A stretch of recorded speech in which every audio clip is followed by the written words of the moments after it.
Hey, Twisted listeners, I'm Cindy, And I'm Diva and this is Twisted Listers, a podcast about murder. and Liz.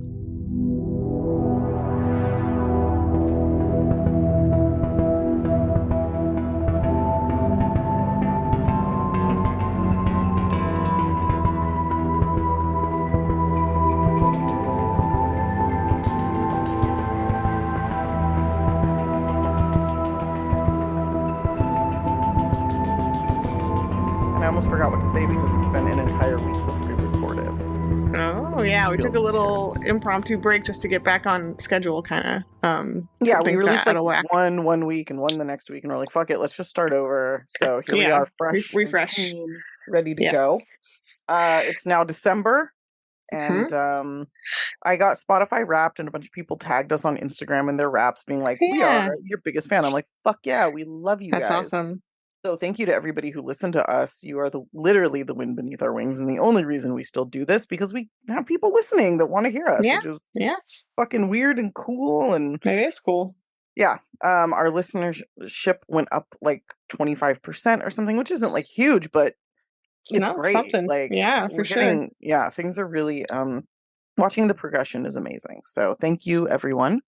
And yeah, I don't know anything else. Just normal shit, right? Normal shit. Happy holidays, I guess. Yeah. Happy It's that holidays. time.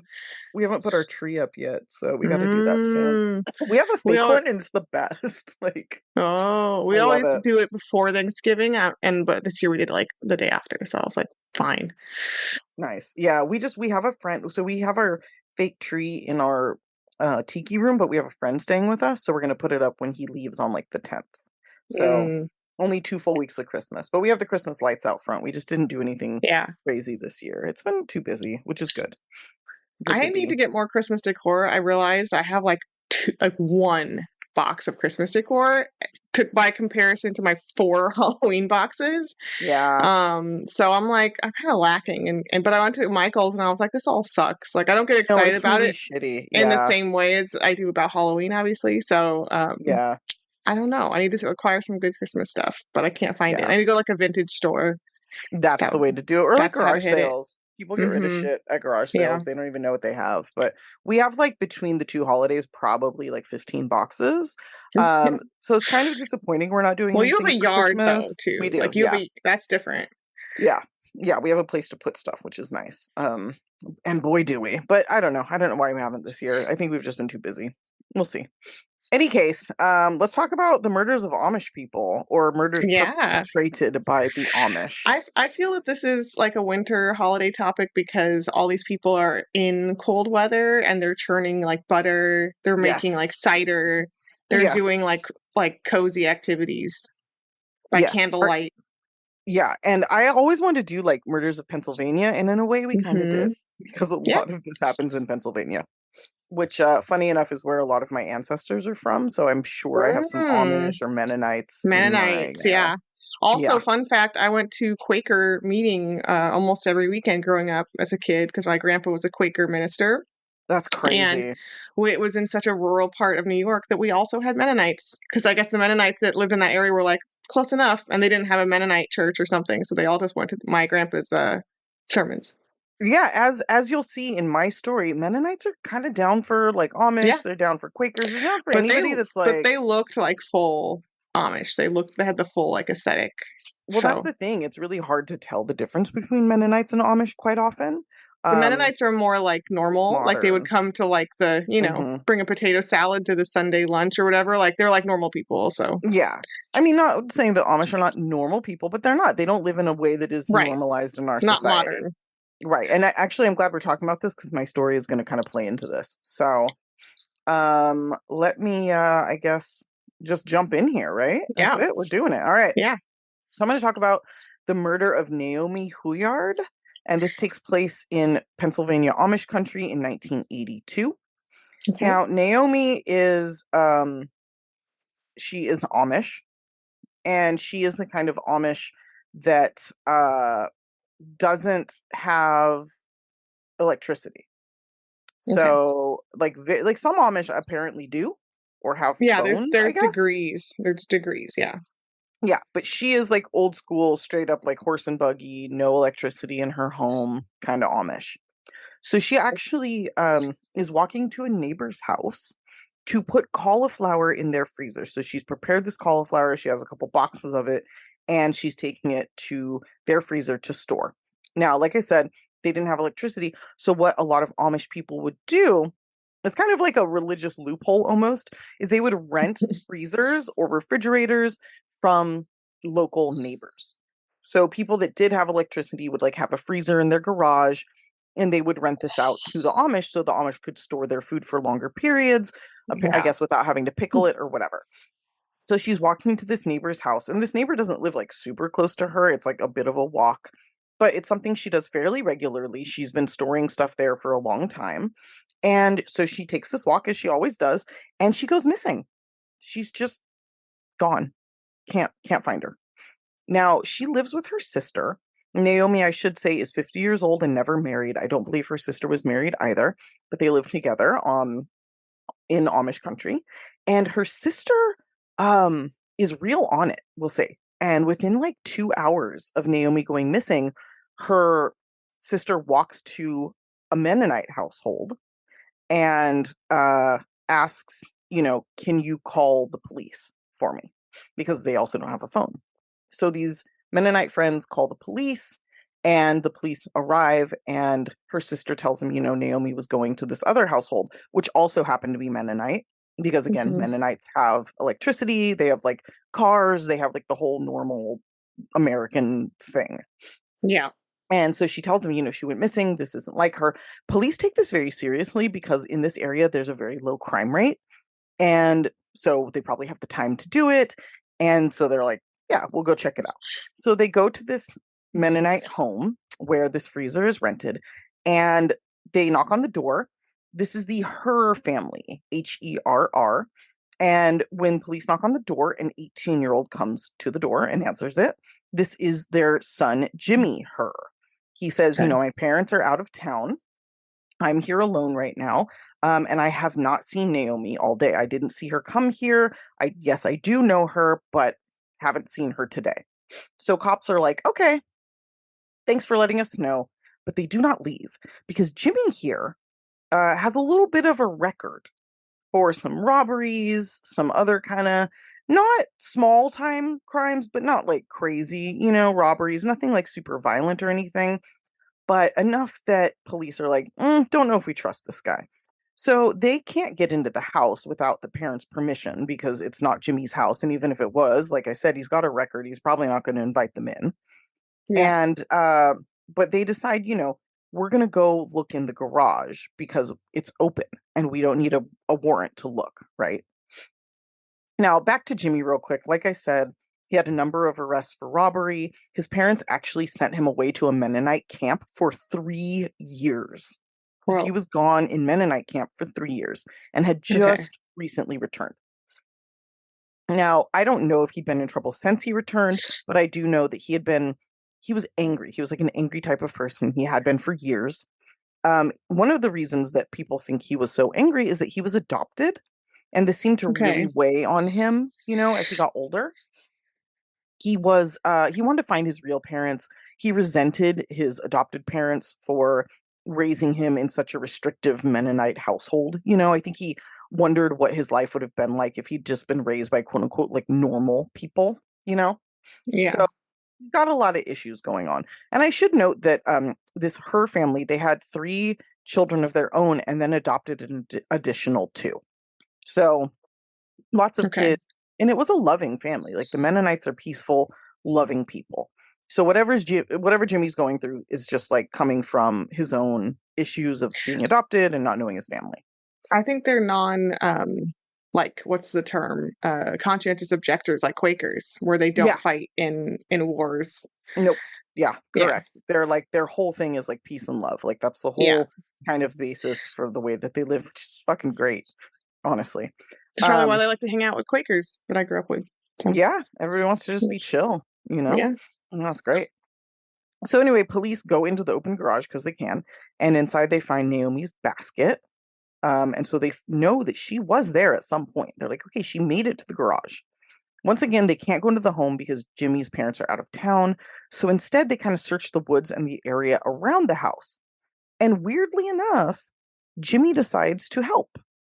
So he's like, Okay. "Yeah, let me help look for Naomi. I know what she looks like. Let me help." Police are like, we find this kind of weird. It seems more like he's curious about how this process works than he is interested in finding Naomi, which again, I don't necessarily think that that in itself means anything. I think it's natural to be interested in something like this, especially if you're coming from like a small town, it's someone you know, but you would think if it's someone you know that you would probably be like emotionally involved more than Yeah. curious. Yeah. But again, he's 18. He maybe doesn't get the gravity of the situation or whatever. Or maybe he's just the worst. We'll see. So police also, as Jimmy's helping them, they notice that there's a dark stain on his jacket. And they're like, that looks like blood on your jacket. And Jimmy's like, oh, Hmm. I don't know what it is. I don't know. So police are like, all Bloodstained right. guy who just wants to mysteriously help. What's up? Yeah, exactly. Exactly. So police are like, okay, we got to get a hold of his parents. We got to get into that house. And finally, they do get a hold of Jimmy's father, and he immediately gives them permission to enter the house. He's like, yes, you have my consent to search the house. And I want to call out that it has been only 5 hours since Naomi went missing. So this has been like super, super quick. So police go into the home, they start searching, they look everywhere, and they're like, this is a clean ass house. Like, this house is nice, everything's looking great. You know, finally they make their way into Jimmy's basement bedroom. Now remember, he's 18, he's only been home from camp for a short while. So I think his parents were kind of giving him this basement room as a way of kind of giving him space, letting him sort of like reacclimate to being home. So it's kind of like a little bit of a private area for him, right? Yeah. So the first thing that police find when they start searching is a bunch of shoe boxes filled with pictures of women in lingerie. And now these were cut out from like anywhere and everywhere. So it was a tiny little picture of like a half naked lady. He's cutting it out of the newspaper. He's Yeah. cutting it out of like magazines, Oh which my like gosh. they're like, oh, that's a big red flag. And I'm like, is it though? Is it a red flag for Yeah. an 18-year-old to have that? It's not that weird. I mean, It's normally they would really have just like not. Playboy magazines or something like that, but like this is what he could come up with. Right, it's the best you could do, especially in like an area that's mostly Mennonites and Amish and like Yeah. whatever.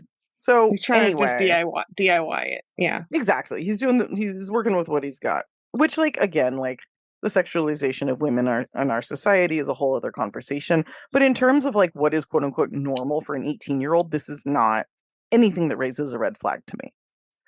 What does raise a red flag to me is what police find when they look under the bed. And what they find is a bunched up blanket sort of shoved all the way back in the corner. As they pull this out, they find inside the naked body of Naomi Huyard. She had been stabbed 16 times and had something wrapped around her neck. Now, of course, police arrest Jimmy, but he's actually denying his guilt, saying, like, I can't believe she was there. I had no idea. This has nothing to do with me. What was that doing there? So weird. I know, like, this isn't mine, officer. Like, oh, all right. Now, he's booked and interviewed. He continues denying what happened. And honestly, this is weird, but there is actually a little bit of evidence to support his claim that he didn't do anything. For instance, he had no scratches or marks on him to show signs of a struggle. Like, zero. And you have to remember, Naomi was an Amish woman who worked on a farm every day of her life. She is not, like, she was small. She was 90 pounds, but she's Yeah. not weak. And she's not the type No. who won't fight back, right? No. So police still charge him, but they're like, we've got some work to do. So meanwhile, forensic teams start searching for more information. They do find the murder weapon, a fairly large knife in the family home. His parents do later confirm that it is Jimmy's knife. It's 1982, so there's not a ton of DNA evidence, but they can match blood types, and it does match her blood type. They also find 2 pairs of bloody gloves hidden under Jimmy's pillows, and they think, okay, why are there 2 pairs? Did he wear 2 pairs of gloves to do this? Or was there another person involved? So now they have kind of this other lead. Naomi's body is autopsied, which I think is actually a pretty big deal for the Amish. Okay. Yeah, I would imagine they don't do that. They're not into it at all. No. No. But because she was murdered, I don't believe they had a choice. I believe that they did have to allow her to be autopsied, even though it is very much against their beliefs. Yeah. What they find is that she had been stabbed. There was also evidence she had been strangled, and that there was at least an attempted sexual assault, if not a full-on sexual assault. Okay. This was a very brutal murder. But the problem with that, again, is that there would definitely be signs of fighting back if Jimmy had done this, or maybe more realistically, if he had done this on his own. So police start working on a theory that he didn't commit this crime alone. They realize, also on top of everything else, Naomi would never have gone into Jimmy's basement bedroom on her own. And Jimmy himself, like Naomi was 90 pounds, Jimmy was not that much bigger. So Okay. there's no way he could have got him down there by himself, No, he especially needed help. without a struggle. Yeah. Yeah. So this day, these days turn into months. Jimmy is still in a holding cell awaiting trial while police are, collecting evidence. And finally, one day, this inmate calls police. Now, this guy's name is Charlie Hughes, and he tells police that Jimmy confessed to him that he did, in fact, kill Naomi. And Jimmy tells Charlie not only did he kill Naomi, but he didn't do it alone. And Jimmy says a man that's named Ernest Hoopengarner helped him kill her. Mm. So there's all the puzzle pieces. Jimmy's just serving them up on a dish, thinking this fucking Yeah. inmate isn't going to double cross him for favor, for something from the cops.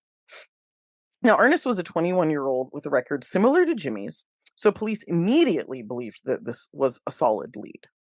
Additionally, Ernest was neither a Mennonite nor Amish, but he did grow up around them and often was deemed responsible for corrupting their youth. Bad influence on the Amish. Yeah, bad influence on these kids.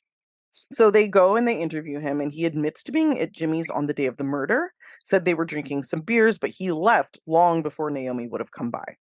He said around late afternoon, he went to meet up with his girlfriend, leaving Jimmy home alone, and his girlfriend backs up this story. Jimmy, for his part, clams up after this, realizing he fucked up by telling the cops. So police send in his deacon, his Mennonite deacon, to see if he can appeal to his faith. Now, despite resenting his upbringing, Jimmy was still indoctrinated by it, and he is still a believer. So he at first denies to his deacon that Ernest was involved, but eventually he does crack.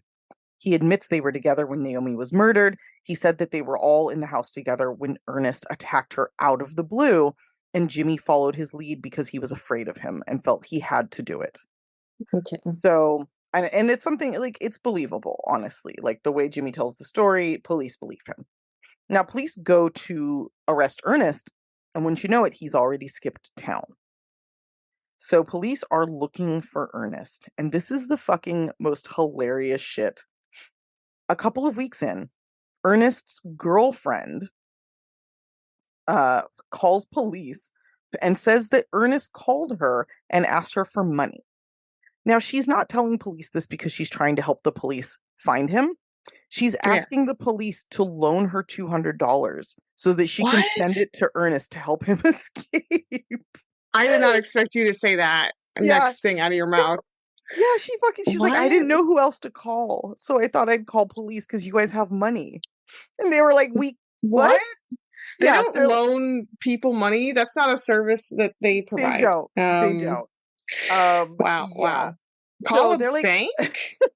Call your mom. I don't know. Don't call the cops. I know. I think banks offer that service to you. They do.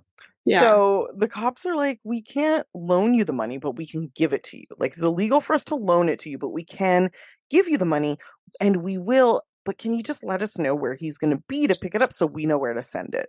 And she fucking tells them, like, here's where he'll be. She's like, he'll be at a Western Union in Fort Lauderdale tomorrow at 4 p.m. And police are like, oh my God, this is too fucking easy. He's probably going to skip out to Mexico. So police hop on a fucking plane and they get down to Fort Lauderdale, and they're kind of thinking, like, is she trying to fool us? Like, is she fucking with us? No, she's not. She is this fucking dumb. And at 4 p.m., he shows up right where she said he'd be. I mean, wow. Fucking Genius of the Year award for this girl. Like, what did she think was going to happen? Incredible. And the funny thing is, why does she think they're asking? Like, just I know. Just want to know. Just want to know. It's like, girl, She thinks Now, cops are her friends that just give her money and have no nefarious intentions. yeah, they're not trying to catch her boyfriend or anything that they literally No. told her they were trying to catch. Yeah. Yeah. I was watching, it's like, I forget what show it was. I'll link it in the show notes, but they were interviewing one of the cops and they were like, the look of surprise on Ernest's face was like unmatched. Like he could not believe that we were there. He Wow. could not And the believe that we girlfriend, found him. without knowing it, the girlfriend like turned him, like set up the whole thing without Completely. Yeah. understanding. Yeah. Yep. Wow. So he's arrested and he's going to be extradited, but before he's extradited, he agrees to take a polygraph, which doesn't mean anything legally, but still. And Yeah. this polygraph operator just gets him. The guy is like a really good actor. He starts praying with him, and Ernest breaks down and admits to what happened to this polygraph operator. So after he does that, he's extradited back to Pennsylvania. Both of these young boys are put on trial for murder. Pennsylvania does have the death penalty, or did at the time. I believe they still do. But both of these young men avoid that and instead get life in prison. Now, Ernest, I believe that Jimmy is just in prison. He's not appealing. He's just doing his time, living out the rest of his life there. Ernest has appealed multiple times. He's asked for DNA testing. He's asked for like his confession to be thrown out. He said he had ineffective counsel. Nobody's going for it. He's in there. He's going to be in there. And that's kind of the end of that. For the Amish community, it was a huge loss. Naomi was a very popular, fun, loving, hardworking woman that everybody really, really liked. I know people think like, oh, well, everybody in the Amish community likes everybody. It's like, no, they're a society just like us. There's people that are liked. There's Yeah. people that are not liked. There's asshole Amish people for There sure. are. Yeah. And she Yeah, was absolutely. particularly well liked. So Yeah. it was a really big loss and really fucking sad. Yeah. So, and there you go. despite how the list may have you think, it's actually not common that the Amish murder each other. Yeah, no, So not at it's all. kind of shocking, I think, when this kind Yep. of thing happens to one of their own. Yep. Wow. Oh, okay. The girlfriend is the highlight for me. She's really special. I know. I'm just like, Um, wow, what a genius. Like some 20-year-old just being like, the cops are good guys. They'll help us. Yeah. Oh. Oh, okay. So I'm excited about my story. It's really weird. It actually took me a long time to like never start researching a case like kind of piecemeal, and then it takes you and you're like, what the fuck am I doing? And then it looks like so disjointed, and then slowly you fill in the It starts gaps. to 'Cause come together. yeah, it took me a while to be Mhm. like, what is this? Because it's so all over the place. Also, both of my cases this week are about guys named Eli from Apple Creek, Ohio. Oh, wait, are you doing the other Eli Both of too? them. Oh, Yes. I'm so glad you picked that one. I'm Yeah. so glad. The same name, and they come from the same Amish community in Ohio. Really weird. I don't know what's going on with Apple Creek, but they produced two weird Eli's. Add Eli's. Yeah, it's All right. also a very Amish name, Eli. It's like, Yeah, totally. you know, Mm-hmm. so is Apple Creek. It's like I would peg that as an Amish town, Apple Creek. That sounds really Amish, yes. Doesn't it? Yeah. So Eli is the son of a bishop in the Okay, I might just one second. I hate to make you edit anything out. Sam's making sounds. It's okay. It's okay. I don't hear anything. You're good. All right. Well, yell at me if you hear anything. I will. Okay, so Eli is the son of a bishop in Apple Creek in the Amish community. He is a farmer, as a lot of Amish dudes are. By all appearances, he's a typical Amish dude. He's got the look, let's he say, of The one. look. Yeah, he's got the Amish look. You know, they have a vibe. Yeah. No, I feel that. Yeah, got for sure. suspenders and the whole thing. His wife is Amish lady Ida Gingrich, and they have a son named Danny. And although he appears to live a normal Amish life, he's actually struggling to deal with reportedly the fact that he's homosexual, he's gay. And in the Amish community, this is not fucking okay. They're very conservative. They're very not. You can't be LGBTQ plus and be Amish. No fucking way. No fucking in way. case that was a mystery to anyone. Yeah. So at some point, Ida discovers that her husband, is actually gay, and this reportedly causes big problems in the marriage. She's really upset by this, and they start to have more and more difficulties. Okay. Because I imagine she's like, "Don't be," she's not Yeah. understanding. She's not into Um, it at no. all. Yeah. Um, so 1977, boop, boop, boop, boop. It's where things kind of begin here. Mhm. One night, the barn on their Amish property here randomly burns down, and Ida gets trapped inside it and burns to death. And Oh shit. I buried the lead here because Ida is also 8 months pregnant. Oh fuck. Yeah, Oh fuck, dude. That's she fucked up. apparently discovered the fire with Eli, but Mhm. then got trapped in it while she was trying to put it out and reportedly trying to save the milking equipment that they had inside. Which, like, you ran Wha- inside for that? Yeah, That's what you went in for? that's a Not like a choice. pet or a child, but like just some farm equipment. Yeah, that's a choice. I don't Yeah. love that. So he says that this is what happened. Eli does, and he says that the barn Mhm. originally caught on fire because it was struck by lightning. Which is crazy. Huh. Um, All right. yeah. Yeah, struck by lightning, and then she's like, "I gotta get that equipment," and then she got burned to death. Jesus, Pregnant that's fucked lady. up. That's fucked up. Yeah. So her death, the coroner rules her death as accidental Okay. and due to heart failure. Literally her heart stopping. And they cite that she had some like shortness of breath beforehand at some point, and basically were like, "Oh, heart problems contributing to a heart failure death." And I'm like, wait, what about the part where she was in a burning barn?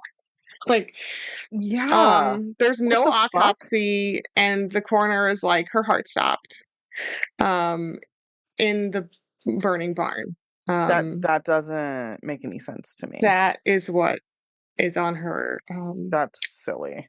autopsy report. So, Yeah. yeah, they're just No. believing whatever Eli says and then making up a bunch of shit.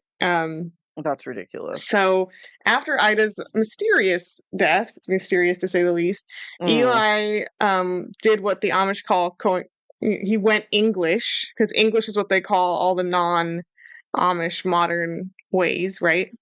Um, Yeah. so he went English. He went English. I love that they call it that because Hmm. it's like we're American. We're not even like English, but they're just like, no, we don't English even is recognize that. the English is what they call outsiders, everyone else. Yeah, Um, right. yeah.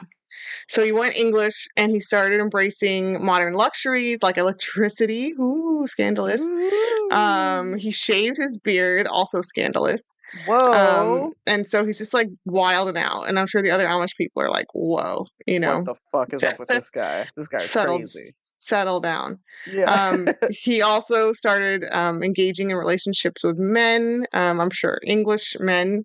Oh He shit. listed a personal ad in a magazine, kind of looking for partners or relationships, and someone responded who lived in Colorado apparently, and Eli decides to start a relationship with this man and move out there to Colorado to be with him.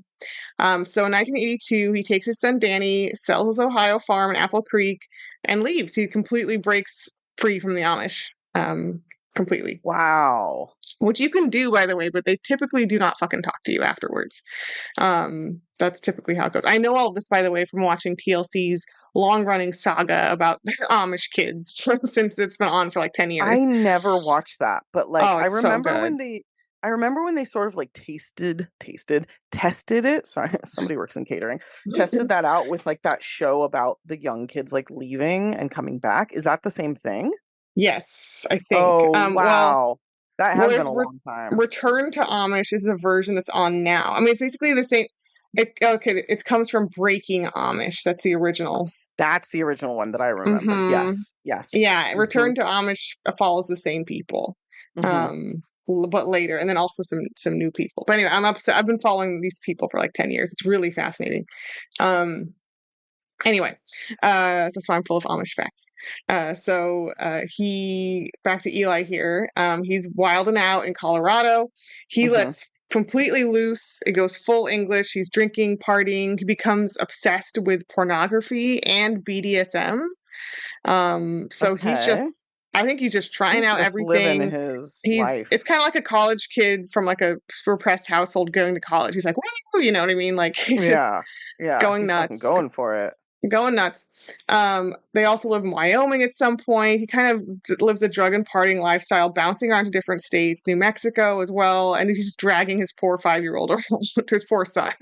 Yeah, that's fucked Um, up. yeah. In May 1985, Eli's roommate in Texas. Sorry, this is a little bit disjointed, as I mentioned from how I wrote it, but Yeah, yeah, yeah. All good. it's just going to be a lot of random events that will all come together. In May Okay. 1985, Eli's roommate, in where he lives in Texas for a little while, a man named Glenn Pritchett. God Hmm. knows where his son was. I'm assuming he was living with him with this guy. And Glenn Pritchett is found in a ditch, shot in the head. And just before they can investigate Glenn's death, Glenn's murder, Eli quietly packs up all their stuff and leaves. He's just done. He's just Boop, boop, gone. boop, boop, boop, like Homer Simpson's back into the bushes. Like goodbye. Wow. Bye. Wow. Bye. So fast forward, he's going up to Wyoming, he's going to Texas, he's like driving around the country just wild and with his son, poor son. Fast forward to Yeah. Nebraska, Christmas Eve morning, in a rural Nebraska, Christmas Eve 1985, another little Hmm. seasonal connection here. The body of a young boy is found lying by a cornfield. Yeah. Oh, what a piece of shit. In a frozen ditch. The boy is wrapped in a blue blanket and his body shows no clear signs of trauma. A cause of death is actually never able to be determined, I guess, because of the condition by the time. I don't know. It actually wasn't there that long, so I'm not sure why they Yeah, and never. if it's frozen, And it's it's like it's frozen, yeah. preserved. I was Oh about to my say the condition, and I'm like, wait, God. I don't know that that's it. I don't know why they never found the cause of death. That's so Um, fucked. God the damn it. police create a sketch of the boy in hopes of identifying him, and he goes by the name Matthew in the community, just to give him something, give him a name. A funeral, there's no leads at first. The town, the community holds a massive funeral, and hundreds of people attend just to show support for like this poor anonymous boy, essentially. Mm-hmm. It's kind of touching. Mm. And part of why, well, I'll say that in a second. So the big break in this anonymous little boy's murder is in 1987, 2 years later, when an article comes out in Reader's Digest profiling this case, and it's called Little Boy Blue, which is another moniker that he went by, the body, right, because of the blue blanket. Oh, I was like, that's kind of uncouth if he was like frozen and blue, and that's why they called it. But No, it's that's just because of the my blanket, horrible Cindy. It's because of the brain. I'm blanket. Your sorry. mind went there, yeah. Oh, okay. The blanket's the better reason. Yeah, Okay, the continue. I'm blanket. sorry. Fuck. Um, a woman calls in after seeing this story because it features a sketch. And so a Mm-hmm. woman calls in and identifies this boy as Danny Stutzman, Eli Okay. Stutzman's son. Mm-hmm. Um, so this person had been the Stutzman's neighbor in Wyoming, and she and her husband actually took care of Danny for all of that summer in 1985. Mm-hmm. And because Eli left Danny with them, it was like, hey, you want my kid? I'm going to go party in a couple different states, you know? Oh my God. And they were like, okay, thankfully they were not like murderers, they were nice people. So Yeah. they took him in. And Danny was just picked up by his father, by Eli, a couple days prior to when To this when they little boy found was him. found. Mm-hmm. Mm-hmm. And when he got picked him up, they told the couple that he was enrolling Danny in school in Ohio, and that's where they were going. And they were like, okay, have Merry Christmas, bye, you know? Damn it. Yeah. Yeah. That's So so the woman fucked. sent in a photo she had of Danny, and they were also able to get a report card of his. So they found she had a palm print basically on a document, Mm-hmm. and so they used this to formally identify the boy as Danny Stutzman. And part of why no one came forward to identify him might also be due to the fact that all the people who knew him growing up were Amish. They're not reading Reader's Digest or looking at the news, right? Mm-hmm. But this lady just happened to, see him that one year after they were non-Amish. Okay. So investigators go to Apple Creek. They track down Eli's Amish family there. And surprisingly, Ida's parents agree to speak with them. I'm surprised anyone agreed to speak with them because the Amish don't fucking do that. They don't do that. No. No, they don't give interviews. Mm-mm. But they do, and I think it's because they're Ida's parents, right? Eli's Yeah. murdered wife. It's not Eli's parents. Yeah. Yes. Yeah. So they're Danny's grandparents. So they agree to talk, and they tell them a lot of crazy shit. Specifically, they say that when Eli came home for Christmas, he came home for Christmas in 1985, days after Danny's murder, to visit his family. He said to them at that time that the boy went on a ski trip, Oh my God. by himself. Yeah. He's like a little kid. He's like a little kid at this time. 6. Like, oh yeah, he went with his like besties, right? Mm-hmm. Fuck. Yeah, just hitting the Aspen slopes or something. Yeah. They also show them a letter that Eli sent them the next year in 1986, claiming that Danny died in Utah in a car accident. So he tells like 20 different stories to different people, but these are just a few. Mm-hmm. There's also one major issue here with that 1986 letter because investigators know when the boy died, when Danny died from his, like when he was found and right, how decomposed or not he was. Mm-hmm. And this letter dates from 7 months before. Okay. Or no, sorry, it's the opposite. He died 7 months before the letter. Mm-hmm. So it's pretty weird that he's like, he was writing it as like Danny just passed away. Whoops, just happened. So there's a discrepancy. So Ida's parents also claimed that their daughter never had any heart issues, that they were suspicious of the death. Well, I mean, yeah, how are you going to die of heart issues in a fucking fire? Like, come on. That's just like too many things happening. Yeah, they're basically like, this is some nonsense. Yeah. So looking further into Ida's death, investigators also find that Eli took out a new life insurance policy on her prior to her death. They also find that she had a suspicious amount of cuts and bruises to her face. Mm-hmm. And she was also burned a suspicious amount, as if she had been placed into the fire or like really someone was making sure she burned a lot. But again, heart failure. Heart failure there. Despite being mangled and cut and bruised and burnt. Heart failure. Heart failure and being placed in the fire somehow. So Eli was charged with just the charges of concealing a death and concealing a body in regards to Danny. For the trial, he ditches the car accident story and he says that Danny just died quietly out of the blue on a car ride from Wyoming to Ohio. So he claims, I did pick. Died. He claims, when I was going to take him to Ohio, just like I told the couple, but on the way there, he just died. He just passed away of some. That makes sense. He was sick. There was some kind of illness, and he just passed away. And he said that he panicked and dumped his son's body in a ditch, as a father would do. Yeah, that's what a father would do when his son just dies of natural causes, and there's nothing untoward. Remember the roommate? Where was he found? In a ditch. In a ditch as well. Stutzman, this is what I wanted to pull this quote to anger you. He says in the courtroom, quote, great. I had difficulty facing the fact that he had died. I couldn't understand. I couldn't figure out why. I decided to leave him and let God take care of him. The fuck? Ugh. Yeah, that's the holy Jesus-y, Christ-like thing to do is to leave your son in a ditch. That's definitely what Jesus would do. Yeah, he would definitely want you to. Yeah, extremely. Isn't that what God? I mean, God did leave Jesus on a cross to be tortured to death. So he also told Abraham to like cut his son's throat. But anyway, so maybe he's not actually wrong. If you want to get technical about it, yeah. So anyway, we should do murders of the Bible. It's fun. Bible murders. So Eli is only convicted on the misdemeanor charge of concealing a body, and he gets 18 months in prison.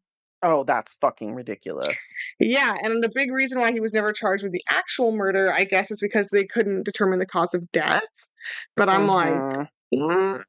So he's just real good at being sneaky. Listen, if this were a black man, he would never have seen the light of day again. Yeah. He's like, I'm an upstanding, well, not at all upstanding, but formerly upstanding Amish gentleman, It's ridiculous. After he's charged in this case, he is also Texas authorities catch up with him for the murder of Glenn Pritchett, his roommate, Oh, good. in spring 1985, and they actually slapped together that case. And I guess the fact that he was convicted of this charge kind of helps them, make their case of like, look, this guy's a piece of Right. shit. Well, right. That's kind of like a vibe, Yes. if you will.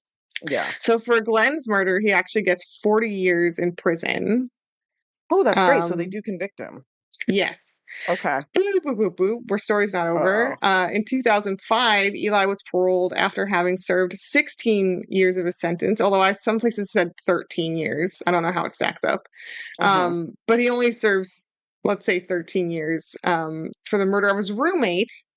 Then he's out in 2005.